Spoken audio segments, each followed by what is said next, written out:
Hey everyone, I'm Todd Wayne along with Ronnie Heelan. Ronnie is out tonight.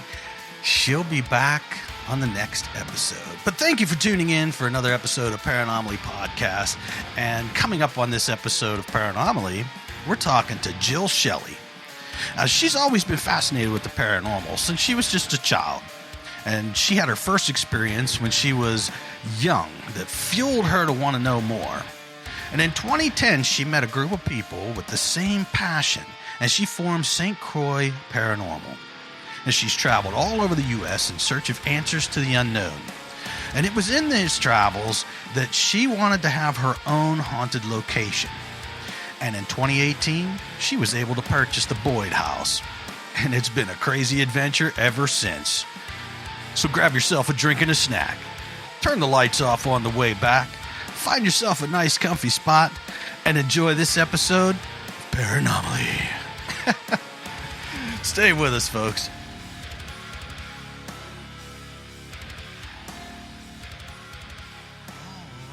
All right, Jill, thank you so much for coming on our show today. Tell me a little bit about yourself. Well, let's see here. I've always just been one of them weird kids. Growing up, that was kind of into, weird and spooky stuff. So just kind of into that. And I remember at my grandma's house with my cousins and things, we would spend time listening to ghost story records in the dark and tell scary stories. But my grandma, she had one room. It was kind of like one of the boys' rooms off to the side, but it always kind of felt unwelcoming, and always kind of felt like something was staring at you through the closet. So it just kind of just an unwelcoming feel to that room. Right. And one particular night I was sleeping there. No, I don't know. I was probably 6, 7, 8. I don't even know. I know I was young. But I kind of heard some footsteps coming out of that room. I woke up in the middle of the night and heard that. And then I kind of felt like somebody was staring right through me, through my back. Oh, wow.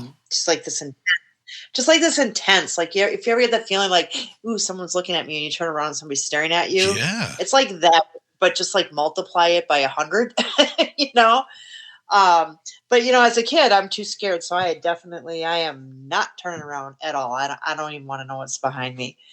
And, then you kind of heard it go, and then you heard the footsteps. It turned and went out the other way. And, I was petrified, but yeah, I bet. I knew it wasn't my parents because I could hear him snoring in the next room. And then I mentioned it to my grandma. And she was just kind of like, oh, no big deal. It's just a ghost. He's not going to hurt you. And I was just like, whoa, grandma's not even freaked out by this. So it really even made me want to know more about the paranormal. So that kind of fueled me into learning a lot more and just kind of took me on the path to where I am today. Right. And then from there, obviously there was years passed and then you started your paranormal team. Yeah. We, it was 2010, met a great group of people. Back then, I didn't really, there wasn't really ghost hunting things, that was things that people really didn't talk about. You're a little bit crazy if you were into it, a little bit weird. That's right. So, I just kind of read books and watched, TV documentaries as much as I could. But then with the advent of, a lot of the ghost hunting shows that came out, you're like, oh my gosh, I can do this. This is a thing now. And so we started out, so I met some people in the 2010, and they had the same passion for the paranormal I did. So we formed our group, St. Croix Paranormal. And we just started out doing local businesses in town, private residences. We were actually featured on if way back in the day, they had a TV show called My Ghost Story. Oh, yeah. Yeah, we actually captured an apparition at a bar in our local town of Stillwater, and we submitted that, and they took that, so we were actually on the show back then. So that was kind of a fun experience. Yeah, that's awesome. So yeah, that was cool. We caught an apparition that it was interesting. I mean, we had heard some audible voices and things like that at this local bar, and then Krista and I, one of our investigators, we were upstairs, and it's when I'm saying upstairs, we're up on an upper level, and so we're not street level or anything like that. But all of a sudden, we were thinking about running a spirit box, and all of a sudden, it got really cold, like colder than I've ever felt it before. It was like 85, 90 degrees out. It was hot. It was humid.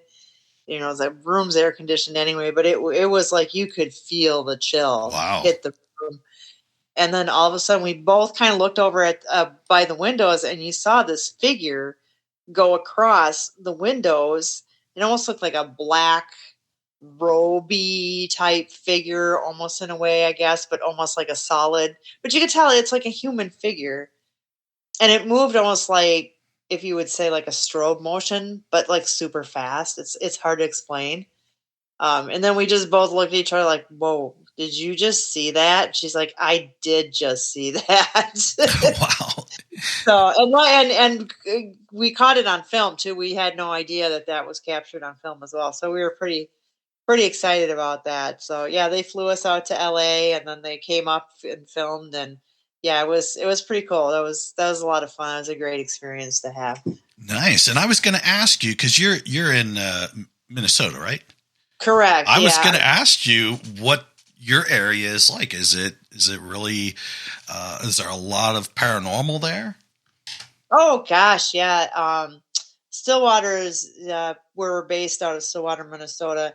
It's an old lumberjack logging town.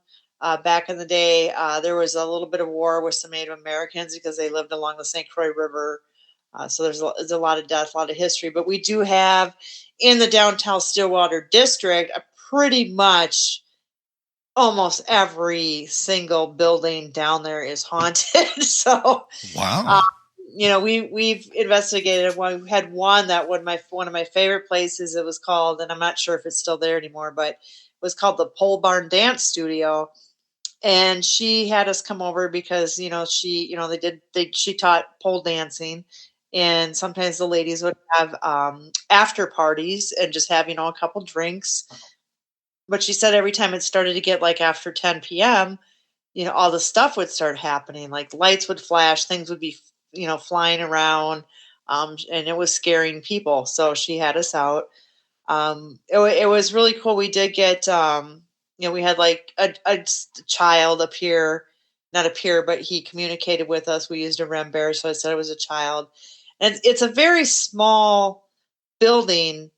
But what I thought was really cool is we had like something in every room, like a REM pod pretty much in every room, a K2. There was some piece of equipment in like the 4 rooms. And it was getting kind of late at night. And I was like, okay, we're kind of not a whole lot's going on. We were getting some stuff, but I'm like, well, it's getting late. And I know that you don't like people here. So if you would just do one thing, just one grand thing, we'll go home. And within a minute, every single piece of equipment we had went off at the same time and probably held it for 10 or 15 seconds. Wow. And I was like, this is so cool. Now I don't want to go home. But we promised, so we had to leave. So what do you think? What do you think is the cause of all the paranormal activity in your area? Oh, I think there's just a lot of energy. Like I said, that was a big lumberjack town. It's just like any kind of town is like a Wild West town, So there's back in the 1900s, there's a lot of people who died. There's a lot of people there who say they see a lot of people dressed in lumberjack clothing, and a lot of women, dressed in the 1900s. We know of like one woman that was thrown out of a window, and she was a lady of the night, but she was murdered, so she was thrown out the window.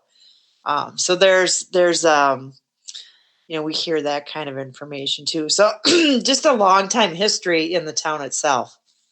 Right. And that makes sense because, there was a lot of tragedy in logging companies. And did you have mines there too? Not that I am aware of. I know it was more of a logging type town. Yeah, logging. Yeah, so that would make perfect sense because that's a dangerous job. So tell me, you went from now you've been all over the place, right? Oh gosh, yeah. We started once we got more comfortable and knowing what we were doing. We decided to take it on the road and go to a lot of different well-known haunted locations. So we kind of traveled all over from. I think the farthest we went is Ohio. We've done Nebraska, Missouri. Kind of some of those other states. Yeah, just kind of traveled everywhere just to in search of different answers and stuff. So yeah, we've had so many different adventures along the way. It was like 10 years of traveling. Now, what kind of answers are you looking for specifically? Like I know that stuff happened when you was young, and that was I think that was your house, right? Yeah, that was at my grandma's. It was your grandma's. Okay, so now when you experienced that, and then you got older, did you ever go back and see if there was any? No, unfortunately, I wasn't able to. My grandma passed away and stuff, so Oh, I'm sorry. wasn't able to have access to that. But I always thought about that would have been cool to now. That I have equipment and the ability to do that. Would have been really awesome. But as far as answers go, originally it was kind of like I was really honestly like most people afraid to die and just wanted to make sure that there was another side. So once I started confirming myself with different answers that we would be getting with equipment and EVPs and even if it wasn't like answers about death or what was going on, at least we were getting communication, which proved to me that, life isn't over. Um, so once we kind of did that, then we started kind of focusing more like, well, what is going on over there? Like, can you tell us anything? Yeah.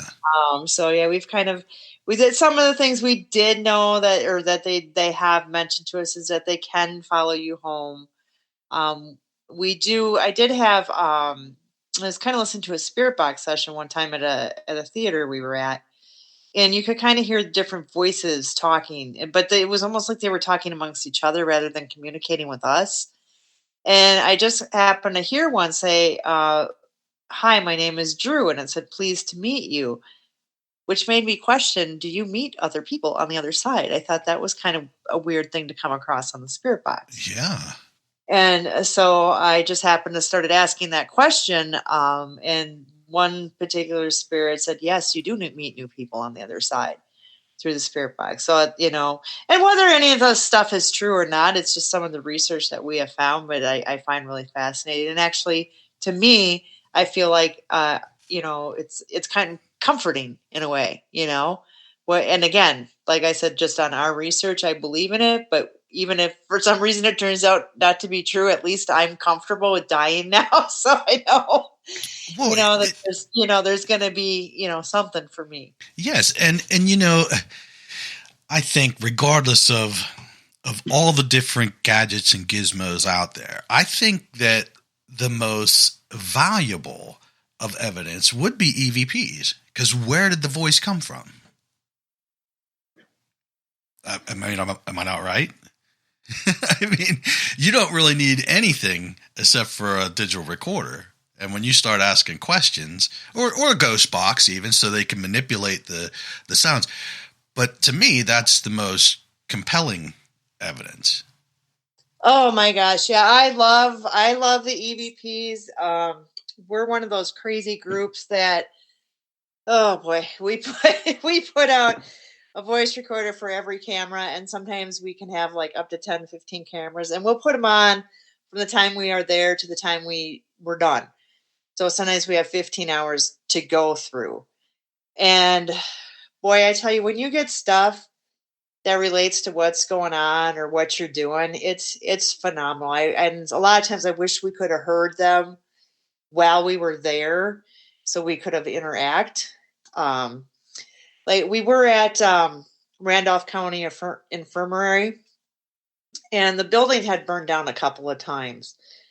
And Teresa and I were walking down in the basement, and we got an EVP of a man saying, the building's on fire, don't you know?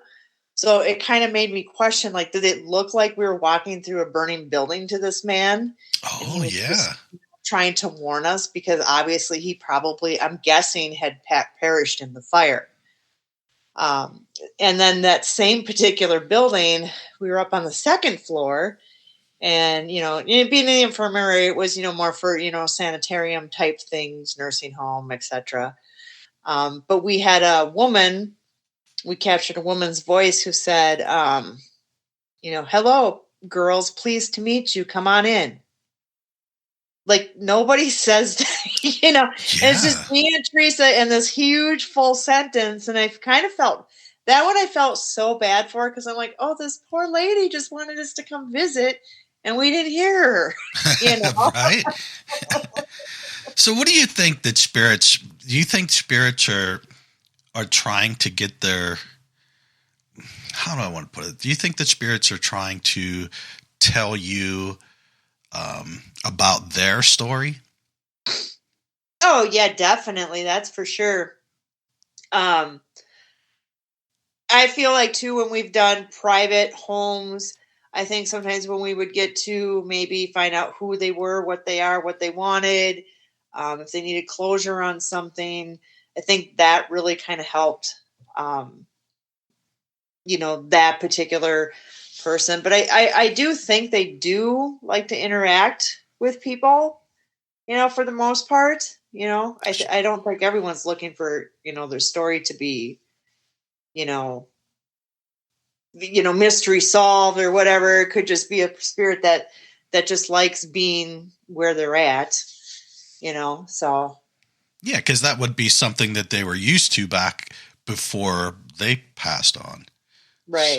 they're I'm just guessing, but I would think that if I was in this house forever and I passed on, I would probably, that's what I know, I would stay there.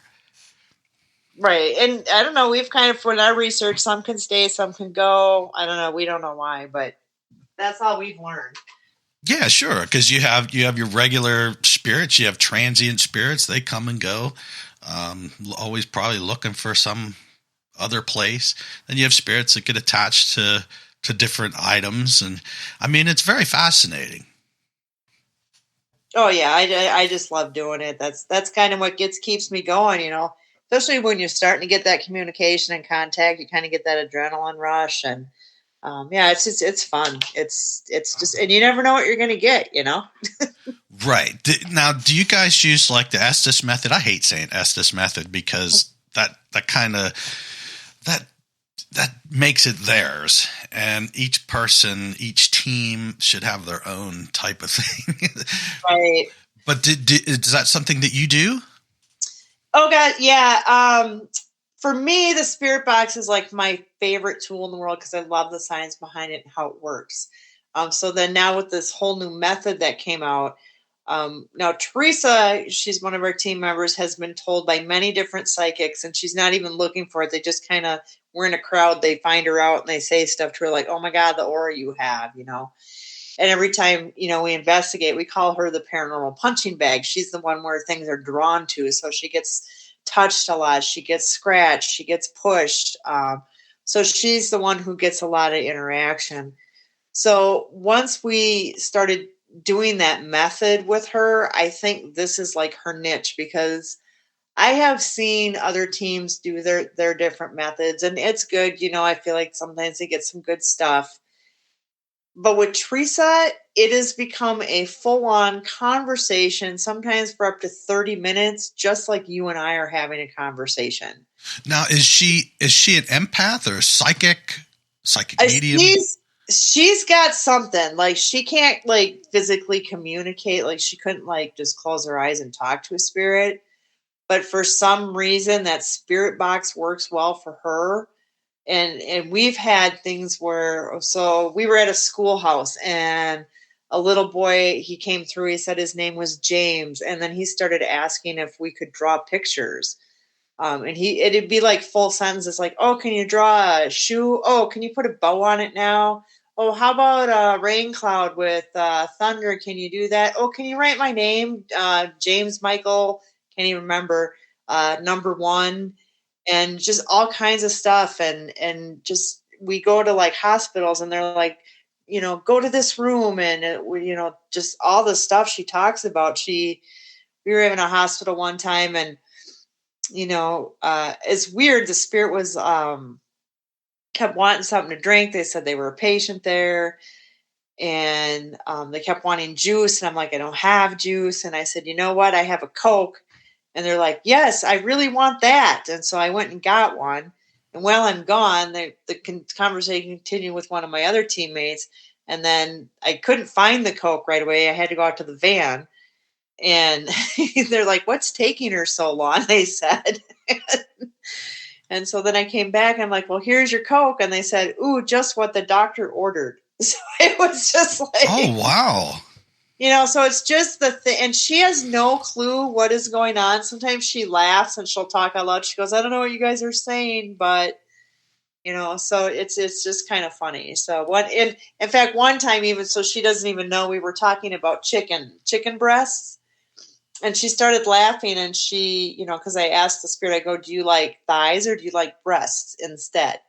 And of course, she started laughing. She goes, I don't know what this means, but he said breasts. So it's like, wow. So she has no idea what we're talking about, but it's incomplete in relevation into what we're doing. And it's just so amazing. She gets really drained doing it. But we've even gone into convents, and we've had a nun come through, and they're like, listen, child, I have to tell you, so it's just crazy stuff she comes through with. It's amazing. I just love doing the method with her. Yeah. And they're like, man, they're like communicating with you big time. Oh yeah. We've had a few people. So a lot of our videos are up on YouTube under St. Croix Paranormal. And the last, couple ones that we have done, it's just, been amazing. And people are like, what spirit box are you using? It's just your typical SB7 that we're using. I think it's Teresa, because we have tried it ourselves in the same location. Like, I'll try it, Alex will try it, and we just get the normal communication that we've seen other teams do, just a few things here and there. We never get that full-on communication response like Teresa does. Wow. So that's fascinating. I'm sure she has empath in her or something that they want to come to her to communicate through. Yeah, and they do. They're like, is she listening to me? I'm like, yeah, she's listening. So it's like, yeah, and the Coca-Cola thing has me too, because they've been around for 130 years. I don't know, something like that. It's been around a long time. So that kind of is intriguing to me as well with the soda. Well, and we had one. This was like, and I have it down. I think we were at the old Salem Hospital in Illinois, and we were communicating with the spirit who, we were told that the spirit in this room does not like to communicate with people. He's very crabby. So we were running a method in there, and he came through and was really put off. Like, get out of here. I don't want you here. Get out. And I was just like, well, we're just like kind of here because, we want to get to know you. And we kind of like sweet talked him. And then he's like, well, we need to pray. And I'm like, well, what do you want us to pray? Oh, the Our Father. And I'm like, okay, well, we'll do the Our Father. So we did. And then I was like, well, how was that? Oh, it was great. Do it again. And I'm like, ah. So I started saying it really, really fast. And she goes, say it slower. So there's no way she knows what's going on. And then she's like, is it morning? And I said, no, it's night. And I go, it's really, I think it was like 12 something. And she goes, I go, I don't even know what time it is. She goes, it's 12:15. So I quick whipped out my phone, and it was exactly like 12:15. Oh, wow. And I go, how do you know that? Oh, I just know. Wow. And they just started telling us a story about his son and all this stuff. And it's almost like I felt like the spirit opened up, because we did what, we were like, yeah, we're here to talk to you, and we prayed with you, and now you can share with us. And So I thought that was just a really amazing experience we had. Because even at the end, the spirit was like, "Well, thank you." Oh, You know. awesome. So yeah, it was a really touching moment for me. It sounds like it. So tell me, what's like your most haunted location that you've been to? Oh gosh, that most of them have been. But I guess I'd say like if you wanted to hit up, oh gosh, there's so many Yeah, stories. like But what one scared you the most? And I know being a paranormal investigator, we don't get scared that easily, but there is a couple that I've been on where I've been like, oh man. yeah, I guess I would say Whispers Estate in Indiana. That one was tough. Like you walked in there and it was like this electric field at cobwebs. Like we were all wiping our faces all night long, thinking that something was touching your face, and it never was. We saw wet footprints coming up through the stairwell. Steve, our investigator, couldn't take the electrical feel anymore. He left. He couldn't. He just sat out on the porch the rest of the night. He couldn't handle being in there. And we went upstairs to this one closet that was known for a man who was really a grumpy man, and he passed away in front of this closet, and he was very angry. So if you're in this closet, he tends to push people, scratch people. Sometimes people get locked in the closet, which is one of those locks that kind of go that slide up, over, and across. So they're not even sure how people are getting locked in. But it's a big closet when I say that, because they have a table, covers a couple chairs, and just some junk in the closet. So a pretty big closet. So we decided, yeah, what the heck? Why don't we just stand in the closet? Because that sounds like a fun thing to do. So we're in there and we're running a spirit box, and all of a sudden I just heard this voice in my head that said, "Get out of this closet," and it was a man's voice. So I stepped out of the closet, but I also have a fear of getting locked in places. So I just figured, it's just me being crazy. I'm just thinking this.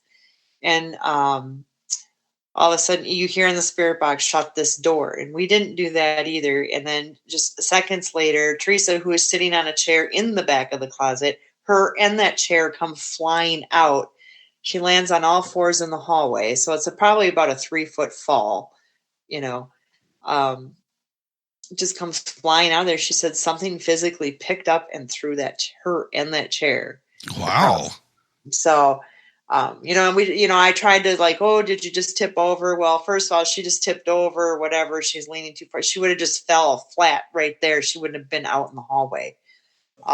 So yeah, there was no way that she just fell over. So, plus she's like, "Oh my God." She said you could feel the energy where they just picked it up and threw you. So we ended up closing that door, went downstairs for a while, and came back up and sat in the same area. We did not open the door again, just to reface our fears. But yeah, just a crazy night. We all just decided we were never ever going back there. But then I think about 4 years later, Stephanie and Alex and I went there. We didn't get the same crazy activity. Teresa refuses still to step foot in that house, so she never. I wonder if it had been different if she had come back. Right. And that's an old house, I believe, isn't it? Oh yeah, built in the 1900s. That one's got a lot of really negativity attached to it, because it was with a doctor who did unethical things with his patients, and they buried a lot of the body parts in the backyard. Oh, wow. And then one of his daughters, or it might have been a stepdaughter, I'm not sure, but she, around Christmas time, one of the candles lit fire, and she caught fire. And then 3 days later, he mercy killed her with overdose of morphine. And then they also had like a little boy had fallen down the stairs and died as well. And I'm sure they had other patients that came there, were really sick, and died too. So just a lot of death and negativity in that house. Wow. Yeah. Is that now the name? What did you call it? The Whispering Estates? Yeah, Whispers Estates. Why is it called Whispers? I think that's just the name that they called it, because I think their motto there was "Every house has a story to tell." Oh, okay, okay. So yeah, I think that's just kind of where they came up with that. I think we got one. Yeah, we did get a couple EVPs because there's also like a teenage boy that died there as well. And what did he? Oh yeah, I was sitting on the bed and I got a Class A EVP of him saying "play with me." So yeah, that was kind of creepy because I was like, oh, I was the only one in the room and he was on the bed with me. Yeah. Well, when you think about it later, you're like, oh, that is really kind of creepy. Yeah, you think? I mean, now you know you're not alone. So now you've been doing this for how long? Since 2010? Since 2010, as far as the actual going out and investigating at different locations. And then how you stumbled upon a haunted house yourself. Yeah, so kind of doing all the traveling and going to other locations was be kind of like, we're like, be kind of fun to have your own haunted location. So, nobody really goes out and says, hey, my house is haunted. You want to buy it? So, Right. yeah, I just kind of financially was able to be in that position. So I just kind of started doing some research on myself. I just kind of type in my price range in the house, etc., what my criteria was. And then I would go and do like mini investigations at the locations. So we went to different, a couple different places, even some churches and such things like that. But then when I came across the Boyd house, I kind of had that, ooh, this is the one feeling. As soon as I just saw its pictures, like, this is the one. Yeah. So then I kind of set up an investigation to go down there. We got a couple of things. We did have a REM pod that went off within 8 minutes after being there. We fled up in what is now known as the library. We got a couple things on the spirit box. One was we were in the piano room and there was a woman that said, "Who are you?" Which really makes sense because, nobody's lived here for like 18 months. And now here's some lady in your living room trying to communicate with you. But you kind of felt like somebody was there anyway, but they weren't staying up close. They were just kind of standing afar, like checking things out kind of situation. So I really had a good feel about it. So I thought, well, let me reach out to one of my psychic medium friends that I really trust. She told me a bunch of stuff about the house that later became true that I wasn't thinking about, but she was like, "Oh yes, there's men, there's women, there's children at the house." And she just said that the first night you stay there, you're gonna encounter the man who likes to garden, and he comes in through the back door. Well, I hadn't even made an offer on the house, so I didn't even think twice about that conversation until the first night I spent in the house. But yeah, so we ended up just I'm gonna check with previous owners too, and they started telling me some stories. And one of them was like, "Oh, yeah, that house was always funny." I thought she said that she would hear old time music playing. I reached out to some of the kids who were there. They now are adults that live in town. And they said, yeah, they had many different experiences that they would see a tall man in the house. Their friends would get touched when they were sleeping over. So it just kind of had a long history of things. So we were the first persons to come in that actually wanted to communicate and talk with these spirits. So give me a little bit of history of the Boyd house. How old is the house? I know. I looked at pictures. It looks like it's old, like 1800s.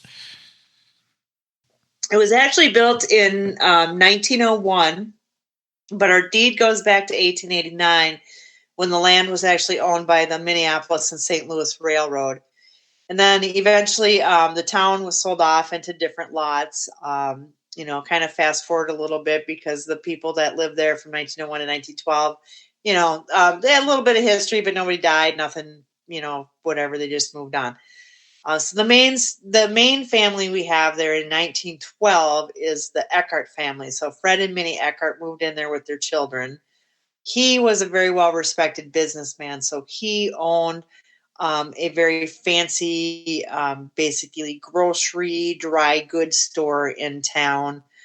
He also owned or helped with the fire department. He was on the church board. the school board, and then him and his father and his brother helped build one of the Lutheran churches. So very, very well respected man in town. They both died in the house, as well as two of their children. One was in infancy, and then one had choked to death when I believe he was about 3. So both Fred and Minnie actually passed away from heart-related issues in the house. And then we also had another woman in the 70s who passed away. But the town back in the day was that old Wild West town. There was about 500 people in town. Right now, there's probably about 170 people. We have no businesses really in town anymore, just the typical bar. And basically, it was the old Wild West town. But they had back in the day, they had billiards and bars and restaurants. They even had a movie theater. They had, a creamery, the mills. It was just a wild, booming town. The house itself used to be located across the livery stable. It was the first house to have plumbing in town. And we're literally kitty corner. Like, you can just walk, a hop, skip, and a jump, and you're in town. So you can imagine all the action that house had seen, because if you figure Wild West, I'm sure people got shot and killed. And the town itself also was located right along the Sioux Dakota reservation line. So I'm sure there was probably some history with that. But and the railroad tracks go right through our backyard.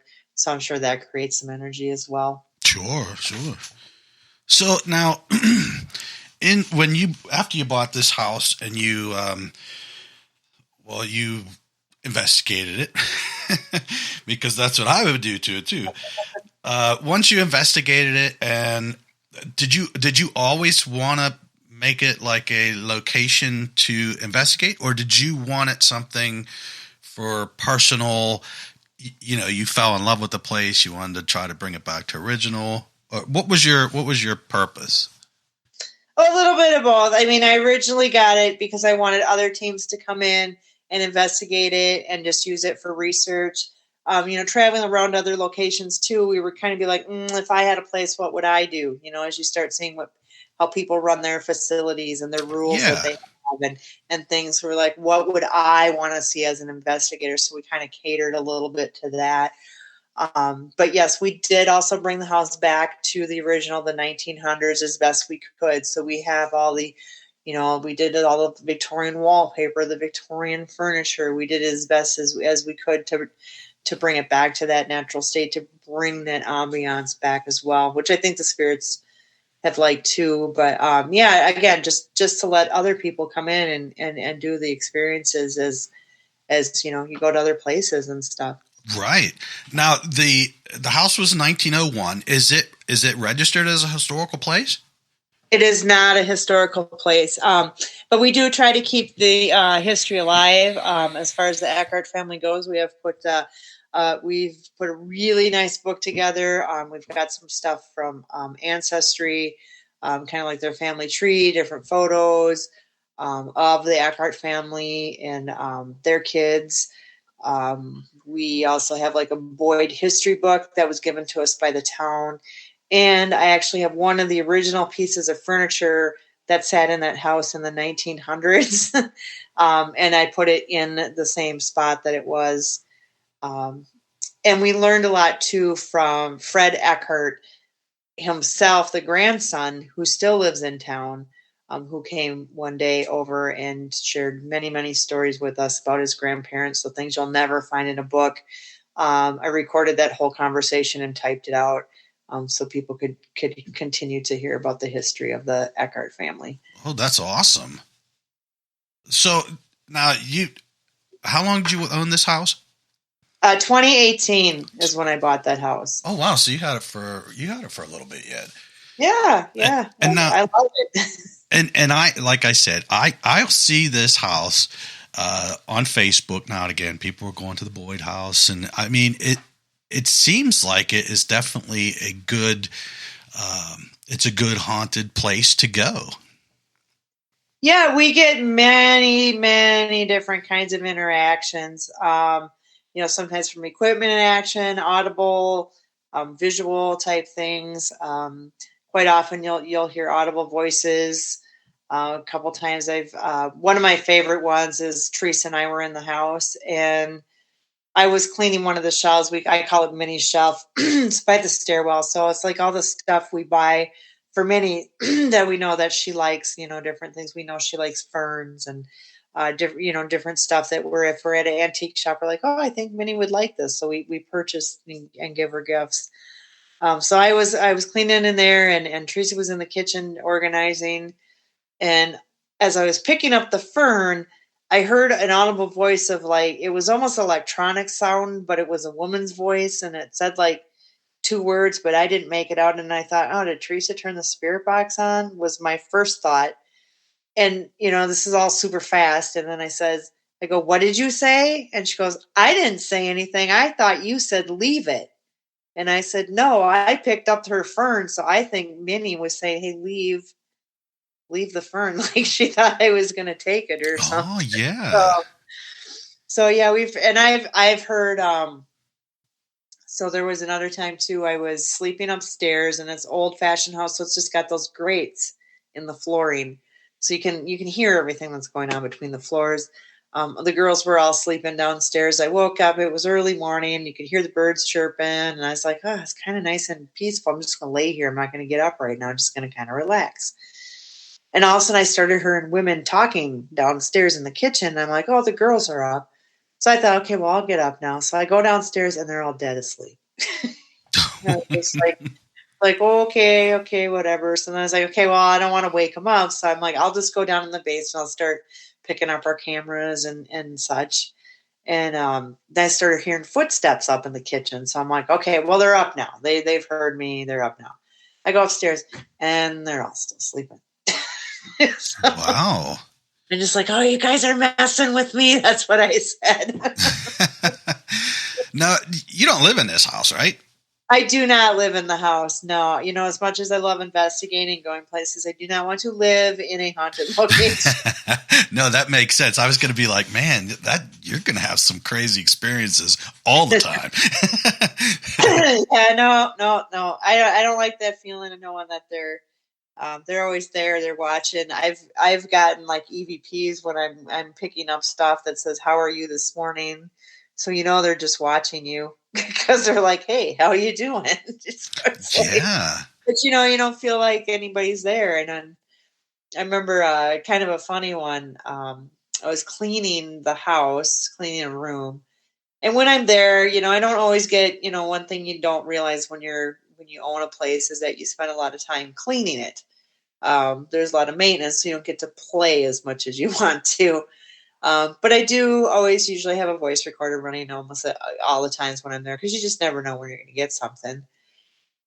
And one particular room, I was just cleaning. I was like, oh, gosh, I've had a rough week and going to a wedding. You ever been to a wedding? I was just like nonstop chitter chatter.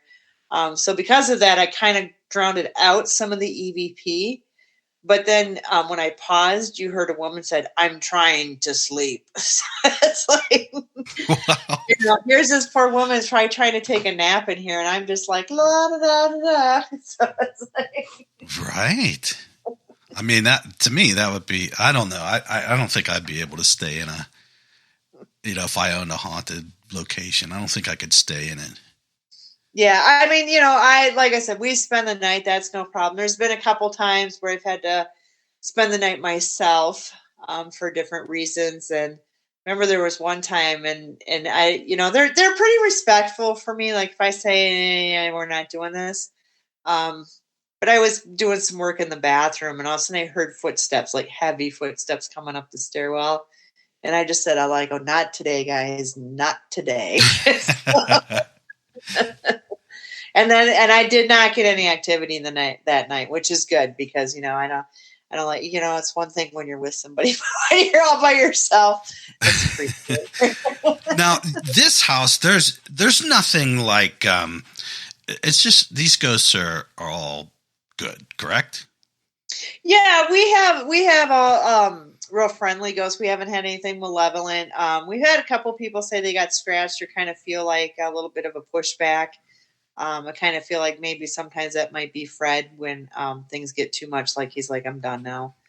The only thing that we might know, like I said, we do have a lot of objects that are supposedly haunted. I can't say what is or was not attached to them, or if they're not with an attachment. The only thing that we have that's kind of negative that was odd is we acquired a painting from a lady. So she found this really weird looking painting on the side of the road, and it's so hard to describe.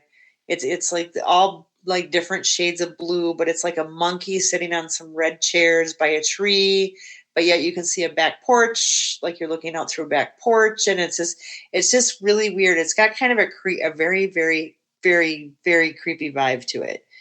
There is a story written about monkeys all the way around the frame of it. Wow. So you have to turn it to read it. Now, she never did because she felt like she was going to summon something. But she also felt like there was a creature staring at her through this painting. So her and her husband had found the painting on the side of a road. They took the painting home, and he became very, very obsessed with this painting. He hung it in the garage. She's like, would just find him just staring at it and such. And eventually he did, unfortunately, commit suicide in front of this painting. So she no longer obviously wanted it. We took it. We brought it to the house. We put it in a room that was just kind of like we call it the boys' room, but it kind of matched in there. So that's where we put it.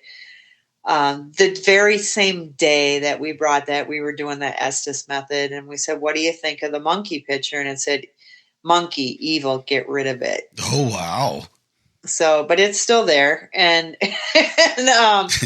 surprisingly, we have had no power in that room since we hung up that picture. So, oh my God. I mean, it could be something logical. I've just never had an electrician in. I just find it odd that, like, right after we hung up that picture, we no longer have power in that room. So I just like, whatever. I think we kind of tell it to stay in that room. There was, I think, another time, I'm not a huge believer in phone apps just because I'm old and I like old school things.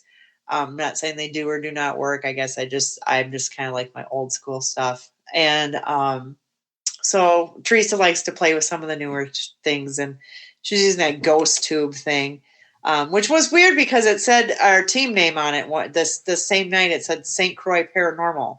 And we're like, whoa, because she's like, that's not in the word bank. So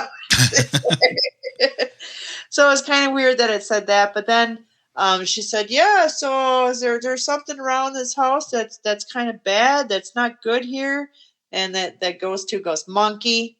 So I was just like, okay. Wow. So we're like, okay, so yeah, we're thinking there's something going on with that picture. I don't get a super weird vibe, but I tell you what, I do not spend a lot of time staring into that picture. I'll tell you that. I don't blame you. Yeah, but we did. It's kind of funny, though, because we did type the story out. Well, first, when we got it and all three of us were there, and I was like, well, I have to write the story down because I wanted to type it out. So, because I didn't want people taking the picture off the wall and trying to read the story. So Donna starts, she's reading the story, and as she's turning it, I'm like, are we sure we're not opening a portal here? So it's like... So yeah, so the story's typed out, but it's funny because I'll see teams like doing live, like, take it to where the house with us, and they'll start, and the story is as following. They're like, and no, I'm not reading that. So right. So yeah, it's that's probably our most negative thing that we have. Wow, but that's not really negative. So that's a good thing. Right. Like I said, I haven't gotten anything negative of it. Just we've heard some stuff with the spirit box and stuff, but yeah, I haven't had anything like, as they say, demonic or anything. Yeah. Our spirits are super friendly. Gosh, they actually like to play games, and they do like to interact. We do know that many really love to play cards. She had a game. It was called Wrist. It's like some Swedish or German game, or I don't know, but anyway, we paid a really bad rendition of it. But we tried. But downstairs, we set up a poker game. They really like to actually play poker with you using the K2 meter. So we'll tell them to hit the K2 if they want to hit or if they want to stay. And it's amazing that they are always dead on. So it's like they'll play with that. And then one time I thought, well, I'm going to run the spirit box while I do this. And then we had the cards out, and I said, well, do you want to stay? You want to hit? You want to split? What do you want to do? And then as plain as day on the spirit box said, we'll stay. So it was just like, yeah, they like to play. I had a card. I put out a card for them. That's one of them. Same times we were playing poker games with them. And I put it to the edge of the table, and that was never hanging over. It was just right on the edge of the table. And that particular day, too, earlier in the day, the REM pod was going off quite a bit on that table. But I did tell them, go ahead and throw that card off if you've enjoyed tonight's games. And I think about midnight when nobody was down there. I think I'd been down there below 11:30. Said the same thing. Hey, it was great playing with you. Throw the card off. I appreciate it. And at about midnight, that card came flying off that table. It was pretty cool. And I caught that one on film. So I was so excited when I came downstairs and saw that card laying on the floor. I started jumping up and down. I was so excited. Yeah. And, I was going to say, did you ever think about putting like security cameras inside and then like running a stream and seeing if you see stuff moving or... Well, we do have security cameras there, so it does alert us. It usually it's outside stuff. I got really excited once because it was your attic motion went off, and I was super excited. But this was a bug. So, but yeah, nothing, and yeah, so we haven't had any like live streams or anything. But yeah, so someday it could happen. You never know. Now tell me about the piano room. So the piano room, that is both where Fred and Minnie died. They both died in that room. That used to be their bedroom as they got older. So originally their bedroom was upstairs. As they got older, they moved to the downstairs. So the piano room, there is a piano there, and people have heard the piano play. I personally haven't heard it myself audibly, but I have left a voice recorder. And when we were all outside, there was a definite ting from the piano because I actually had the voice recorder sitting on the piano. Oh, wow. And we will get, like, if you put a REM pod over in that area, you will get some hits, activities. K2 meters have gone off over there. So a lot of times you put equipment over in the piano room or on the piano, you will a lot of times have that equipment will hit. Now, how many rooms is in the house? So it's 2,100 square feet. So the downstairs has the kitchen. It has the piano room, and then what we call the living room, and that's actually where Minnie's funeral was held. And so her casket was there for 3 days. And wow. Yeah, that's right. Because that would have been how they did it back then. Right. Yeah. And that's even got the three, how the windows kind of the big one and then the two kind of tilted to the side. And that's exactly where her casket was. And that's what they used to do back in the day for the window viewing. And then we have what we call the parlor. And then upstairs we have both, and I don't know if maybe back in the day it was for servants' quarters or not, but we have both stairwell entrances. You can either access through the kitchen or you can access through the parlor area to go upstairs. So it is that split stairwell as well. So then you go upstairs, and all the woodwork we have in the house pretty much is still the natural woodwork in the house, like the doors, the railings, that type of thing are still the original woodwork. So then upstairs we have the main bedroom, Fred and Minnie's main bedroom. We have an under storage closet. We have a bathroom, and then we have a room we turned into what we call the library. So we just kind of put some sitting chairs and just some old books, just kind of a nice sitting room. Then we have what we turned into the girls' room. So that's kind of where we got all the girly toys. And then we have the boys' room in there. So that one's the blue one with all the boy toys. And then there's the attic. So you can access that. And that runs the full gamut of the house, from the front to the back. And then down in the basement, there's like one big main room, a small laundry area, and then another little area, and then another back room. So yeah, quite a few spaces back there. Yeah, it sounds like it's definitely a very big house. Yeah, and like I said, we've done a lot of work to it. It needed a lot of work when we got it. We've had to put a new roof on it. Some things broke. We had to replace stuff. And then, of course, bringing it back, to the day, doing the painting and the wallpapering and such, which was interesting because my husband and I have never wallpapered a day in our life. We were the typical, let's YouTube it and get her done. Right. So we had no idea what we were doing at all. And it was really interesting. I was actually at a convention and I had stopped by this gentleman's booth, and I had no idea he was a psychic. I was just admiring his artwork. And we got to chit-chatting, and he's like, oh, yeah, I'm a psychic, and I like to go in and then have teams go in, and then I like to collaborate and see if we get the same, information. And I was like, oh, is that I would like to do something like that with you because I'd love to see what you come up with my house. And then it was really weird because then he locked eyes with me, and he started telling me all kinds of crazy stuff about my house that he should not know because he doesn't know me from Adam. He doesn't know anything about my house. But what I found was really interesting. He said somebody wallpapered at your house and they didn't know what they were doing, and the ghost thought that was hilarious. So he has no idea that I did that, and then for him to tell me that was insane. So, I was just like, so then I was like, oh my God, they were watching us. Yeah, that's probably the best entertainment they had in hundreds of years there. Oh yeah. Because we didn't, like I said, we had no clue. I think one piece got held upside down, and there was a lot of yelling and just I'm sure it was comical. So then they're like, ugh, we know how to do this. Look at these idiots. Now, is this someplace where teams they can go and they can actually stay as well? Oh, yes. So we have opened it up for anybody to come in and do paranormal investigations. If you're not a paranormal team and you want to even just experience the paranormal, we have provided some basic equipment there for people to use. Nothing super fancy or anything, just some basic stuff. So at least when you're there, you got something to do. But if they just, hit us up at our website at boydhouse217.com.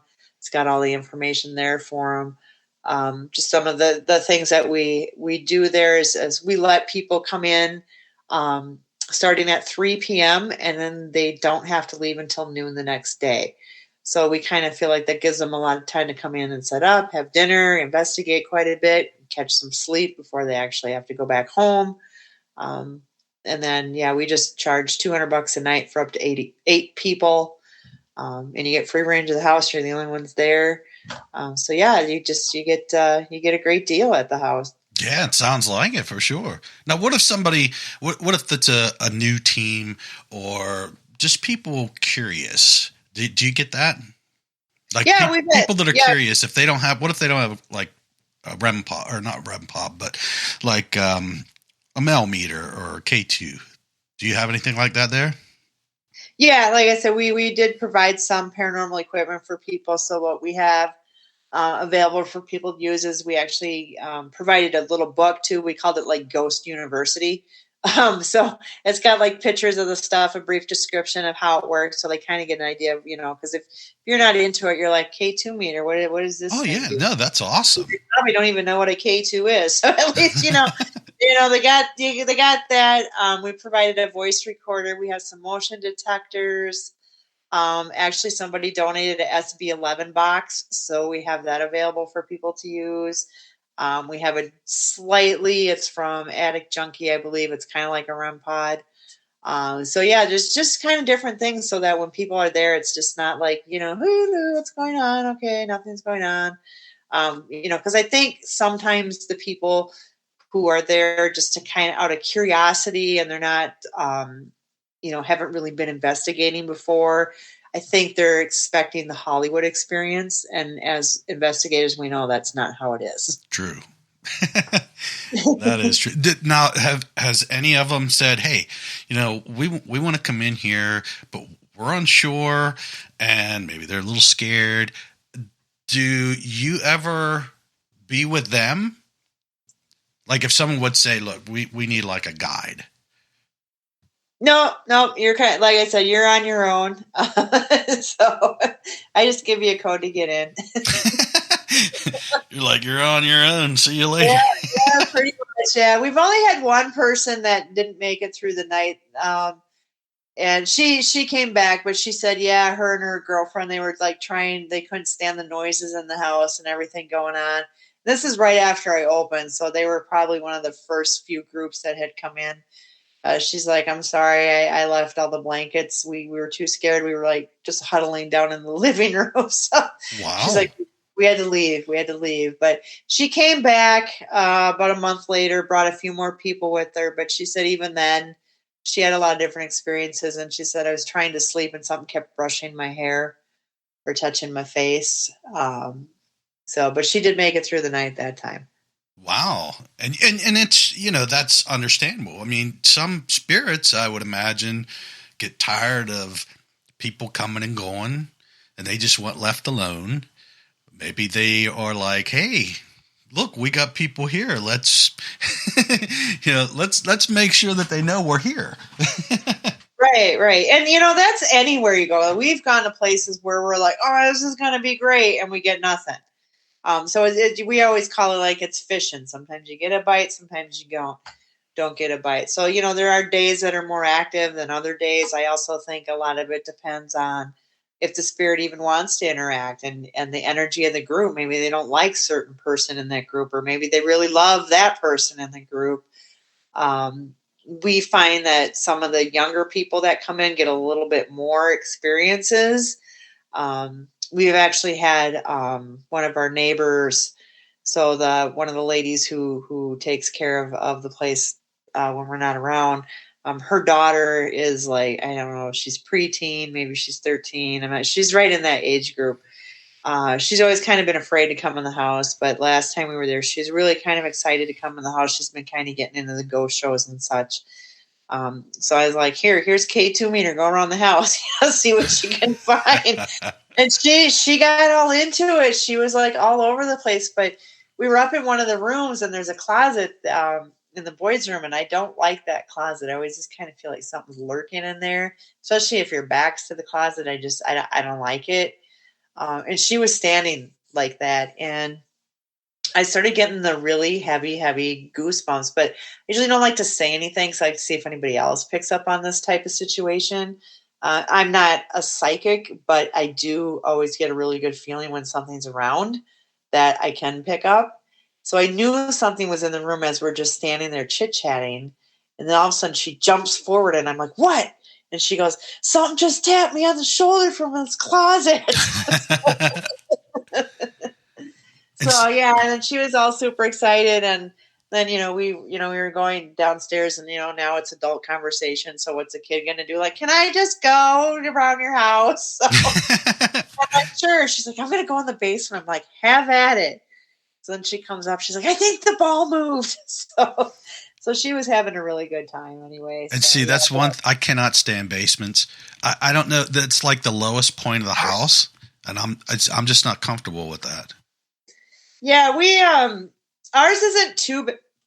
It's not like, I wouldn't say finished, but it's not an old icky basement. There's not there are a lot of spiders, but not like your typical dirt cellar or anything. It's like it's got it's decent. We did have one room in the back, and when I bought it, it had a feeling to it, like nothing, like something didn't want you in there. It was just really negative. And when Teresa came the very first time to the house, and I never told her that I didn't like that room. Like I like, it was negative. I didn't want them to go in with what I had felt. I just wanted to see what they would feel. And she kept pacing in the room, and I'm like, Teresa, what's your problem? She's like, I can't get comfortable in here. I don't like it in here. There's something about this room. I don't like it. So it was interesting that she kind of picked up on that same type of room. As we've come to own it now, we figured out it's a spirit named George, and he's really crabby guy. But we've made terms with things. So we've given him lots of gifts and everything he's wanted. He's still kind of crabby. But he kept wanting his room painted red.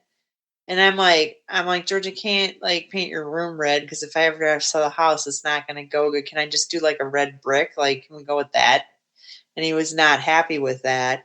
But I did put like a red brick wallpaper up in that room. And then he wanted chairs, and so I got him a chair. I got him whiskey. I got him a cigar. I got him. Now he wants slippers. That's the only thing I haven't had. He was still getting really crabby and just demanding stuff. And he kept saying, "I want my room red. I want my room red." And I finally was like, "George, I've done everything. This is a compromise. I think this is nice. I've given everything." And this is when Teresa was doing her estes in there, and he's just like, "Fine, I like it, thank you." It's like, so yeah, it's got a different feel in there now, but I still think he's a little cranky. Yeah, before long, he's going to want cigars and. Oh, I know. There's going to be a big list of stuff. I know. I even bought one of those, Halloween, glasses. It looks like there's fake whiskey in it, so it looks like a real glass of whiskey. And then I bought like an antique. I don't know what kind of liquor was it in, but it's an antique liquor bottle. I ended up buying, so I got that in the room for him. So I'm always buying stuff for him if I feel like, I don't know what it is. Like I'll get a draw for certain things, and we'll purchase it for the spirits. And a lot of times when I bring it, I'll throw a REM pod by it, and I'm like, "Hey, if you like your new thing, hit this up." Most of the time they do. We did have one where we got like this old antique. It was like a tricycle. It made all out of metal.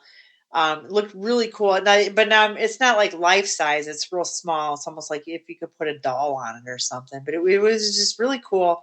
And we put it in the hallway upstairs outside the kids' room. And that REM pod went off crazy half the night just because they really love that thing. And nice. I even came out to use the restroom at about 4:30 in the morning, and I'm in there, and all of a sudden, I'm like, "Well, I'm glad you're still liking that." So what is in the future works for the Boyd House? Right now we're just kind of, letting people come in to do the investigations. We're hoping we have some ideas of doing some different types of events and stuff. Right now we're just kind of stepping back a little bit. Alex has got some life changes. Don's got some life changes. Teresa's finishing up school for radiology. So once people start getting their life back together next year, we're hoping to start running some different events that we've come up with some different ideas that we've kind of pushed around. So we'd like to be doing something like that. Yeah, awesome. That's awesome. I I think that taking this little break and catching up on your life and everybody else, that's a good thing too, because it sounds like you've been very busy. Oh yeah. It's been incredible. It's great. I love doing it. As far as our team this year, we only had 3 trips. This year we've already been to one, which was the Rock Island YMCA, Illinois. That was a great place. Then we have the Mets mortuary coming up, and then we're doing this new place called the Victorian View. So that's as far as any more travels go. We just have 2 more trips to do, and I'm just thankful that we were able to squeeze those in. Yeah, it sounds like everything's coming together for you. Yeah, we enjoy it, and getting down to Boyd House too as much as possible.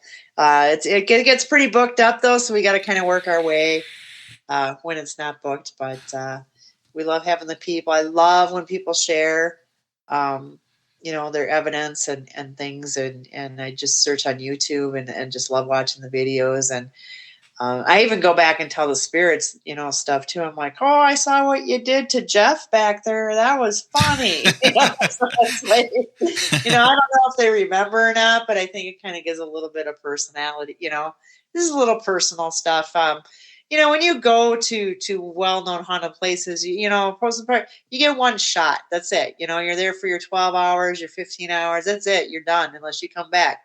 That's the only communication you're going to get. And I think with having the Boyd House, I have more of that rapport with the spirits. I've heard them say my name on different equipment. I've audibly heard my name called. I think right when I first opened, this was new for the spirits. When you go to a well-known haunted location, that they know what everything is. They know what a REM pod is by now. It's been done 110 times. These spirits, after like the third or fourth group, they're kind of like, what is going on here? Like, I don't understand this. But they had gotten an EVP shortly after they had gotten there that, where's Jill? So I don't think they understood, so I spent time with these spirits too, is telling them like, this is a REM pod. It doesn't hurt you. This is what it does. And, when I first got the house too, we weren't getting a ton of interaction. I was like, oh, did I make a mistake? And I took a REM bear in the kids' room, and I just explained about the bear. And I was like, people are going to leave you gifts. I'll bring you gifts. You want toys? People bring you stuff. You just got to let us know you're here.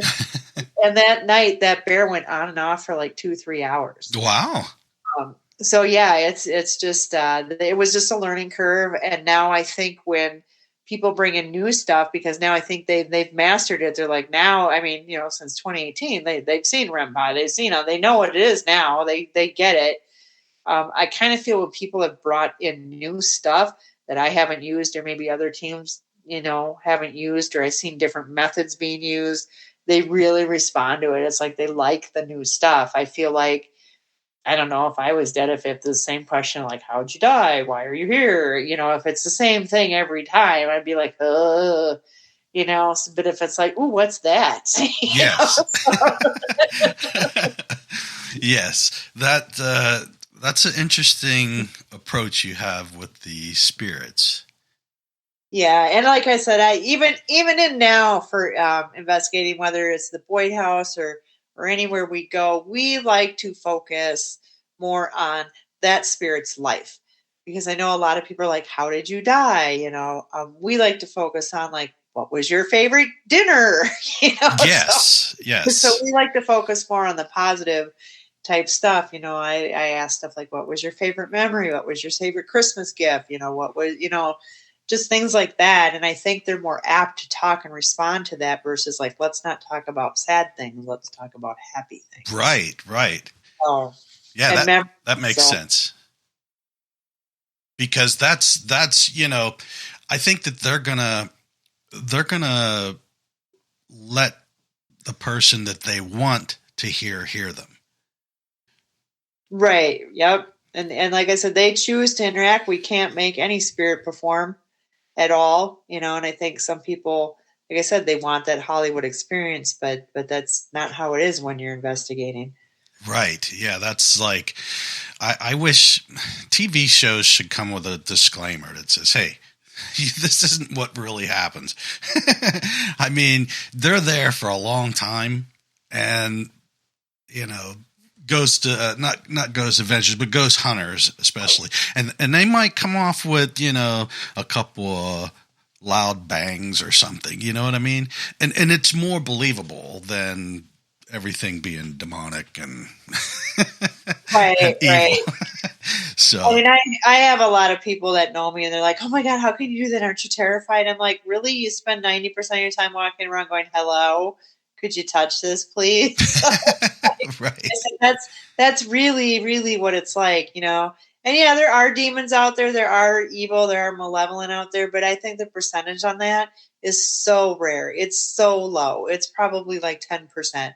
And I think a lot of times, if you're just getting that crabby spirit, such as, Fred Eckart or any of the older spirits that I mean, frankly, if I'm an old guy and you're in my house and you're irritating me, I want to do something. Absolutely. I'm sick of you guys. Shut up. So it's like, so there's not trying to hurt you. They're just like, hey, enough's enough. So I think some people interpret some of those things as an evil thing. That's right. And I agree with that 100%, because you had mentioned someone had got scratched, and being scratched doesn't mean demonic or evil. That could just be their way of saying, hey, that's enough. I've had enough. Right. Or I also say sometimes it could be a form of attention, like, hello. Yes. So you have to also take it in context of when it was, what were you doing? Were you antagonizing, or were you just questioning? There's all those factors, and that's with anything with investigating. It's all very scientific. It's like, if your equipment goes off, why did it go off? Is it because this, or do you think it really was paranormal? You can't just assume everything.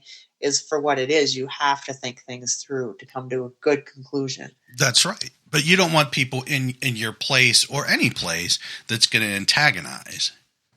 Right. And we try, we tell people to be respectful. We can't make people do what, they want to do. But honestly, I feel you're going to get more stuff if you are respectful. Like if I'm sitting there yelling, "Hey, Todd, come here," you're not really going to want to talk to me. So exactly.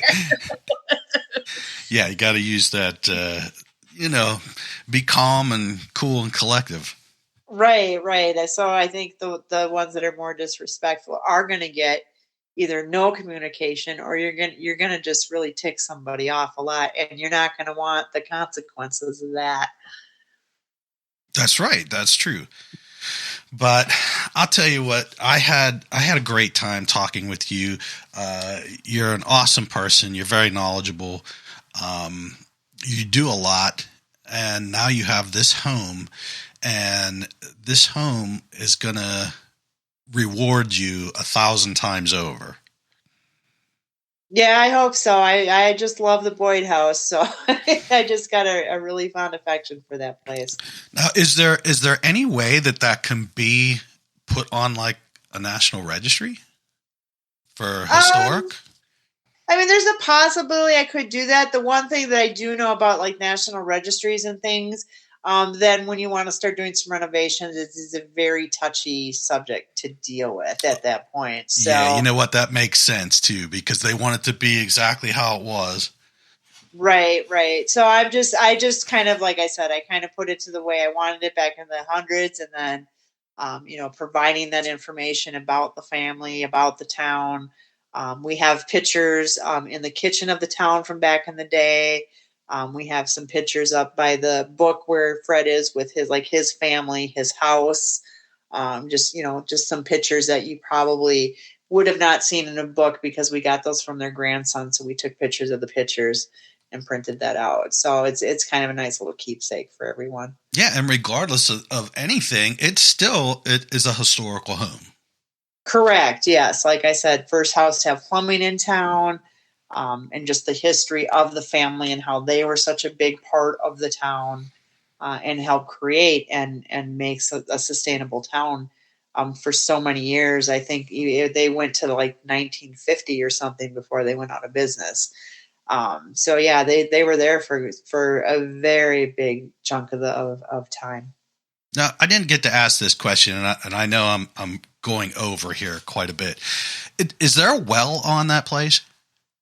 Not that I know of. So we have the city water, but back in the day, yeah, they did have to. They did have the well back in the day until they were, like I said, the first house that had plumbing. Yeah, I was just curious because a home that old, you'd think there'd be a well somewhere. Oh yeah, because this house was actually on several acres, and now it's just a little tiny city lot. So I'm sure they had a well back in the day somewhere on that property. And you never know, you might find it. And then that might be another ghost story. There you go. There's the portal right there where the well was. Yeah, I didn't even think of it that way, but you're absolutely right. Well, Jill, thank you so much. I had a wonderful time. You are so knowledgeable, and I learned so much about your place and the things that you do, and it's always good. And I hope that people listening out there, hey, they're like, I want to go to the Boyd house and I want to experience what everybody else is. Yeah, thank you so much for having me on. And like I said, we'd love to have anybody out to investigate the house. So just hit us up at the BoydHouse217.com, and you can book your own reservation to get your own experience. And you have a Facebook page for the Boyd house, correct? Yes, you can find us on Facebook as well, just under the Boyd house. All right, awesome. Well, thank you so much. I had a wonderful time, and I hope you have a wonderful evening. Thanks. Thank you, Todd. All right, bye-bye now. Bye-bye.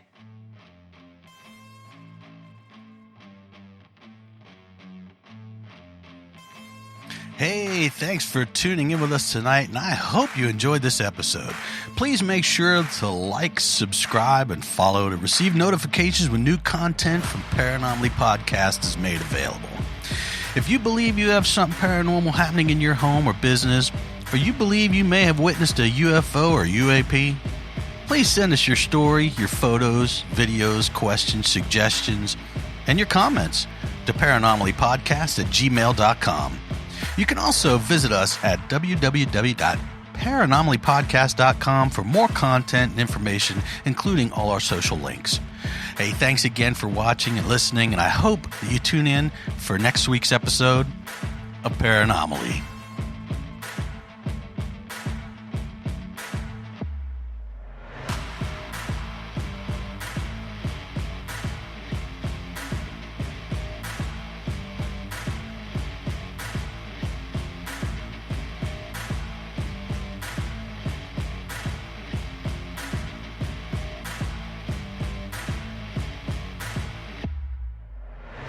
Hey, a word of caution. Paranomaly Podcast and its affiliates or hosts do not verify or check the validity of any person, team, or its members. Paranomaly Podcast highly advises that you proceed with caution when contacting any person or team before allowing them and having them into your home or business. A legit paranormal research and investigation team will never charge you a fee to investigate your home or business. They do, however, accept donations to help further the research and investigations if you so choose to do so. All right, thanks everybody.